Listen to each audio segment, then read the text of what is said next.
Laughlin. Here. Ms. Laughlin's present. Mr. Sykes. Here. Mr. Sykes is present. Mr. Siegel. Here. Mr. Siegel is present. Ms. Roig is absent. Mr. Smith. Here. Mr. Smith is present. Mr. Gunther. Here. Mr. Gunther is present. Mr. Vallone. Here. Mr. Vallone is present, and Mr. Brooks is absent. Okay, thank you. All right, so the first item of business is to approve the meeting minutes from July 11. Hopefully everybody had a chance to look at that in your packet. And if so, can I have a motion to approve? Howard, I'll second. Ed, any corrections, edits needed, discussion? Okay, all in favor? Aye. Aye, any opposed? Okay, the minutes are approved. Bills and communications, Jen, I'll turn that to you. So this morning I sent out a revised payment schedule. We had two new bills that we received late last week. One for A6 by WTM, that's our QuickBooks consultant, in the amount of $795, and one from Enable Business Solutions, that's our IT consultant, in the amount of $142.50. And then there was a small revision to number 11.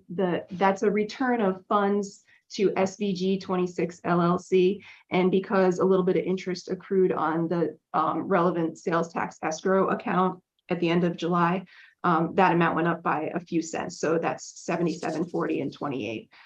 So what you're looking at is a total of 13 payments in the amount of $19,252.67. And go ahead. I just said I'll move it. Oh, thanks. Yeah, because we have it.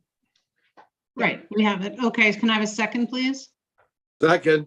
Okay, any discussion, questions? All in favor, say aye. Aye. Aye, any opposed? Okay, the payments are approved. The next is the staff activity report, which was in the packet dated August 2nd. Did everybody Aye. get a chance to review that? And does anyone have any questions for Jen? Or Jen, anything you want to comment on specifically? No, I have nothing to add or change. Okay. Anybody have any comments, questions? No? Okay, so this doesn't, I always forget this question. We don't need a vote on this, right? Correct. Just submitted. Okay, perfect. Okay, is there any new business to come before this board? I have none. Okay, we'll go to public comment. Does any member of the public want to speak today? Yes. Carol and I were out delivering flyers for the Chandelier Music Festival, which started this weekend.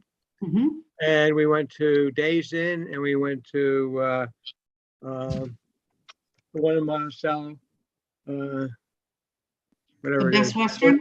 Best Western. They both had racks where you could leave stuff and they were very happy to get it. We went to the Hampton Inn. There was a big sign that said no printed material allowed and no racks.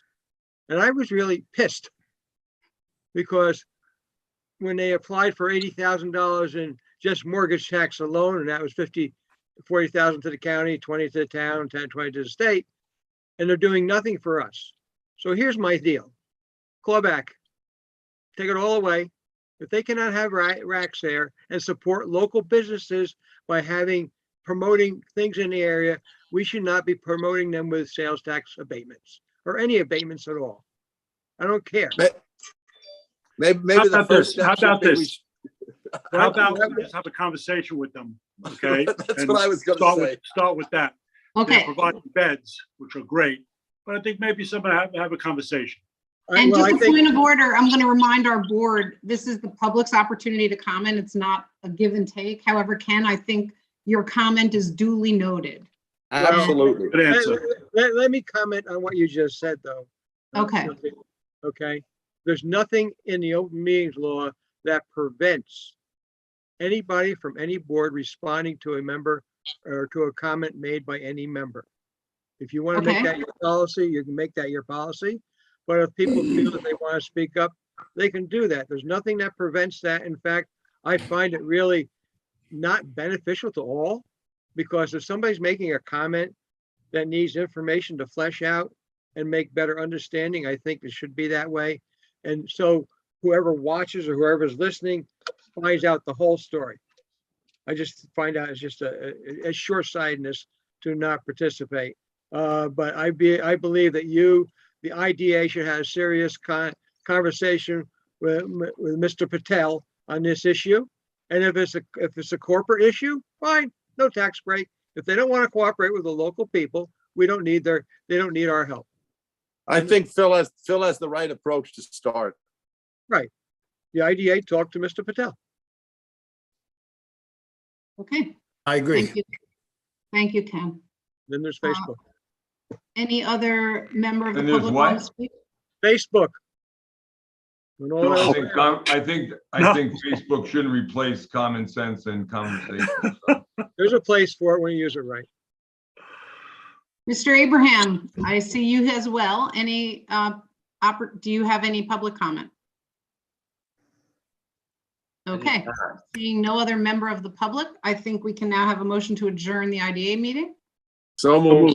Paul, second Phil, all in favor? Aye. Aye. Okay, so let's move on now to the funding court.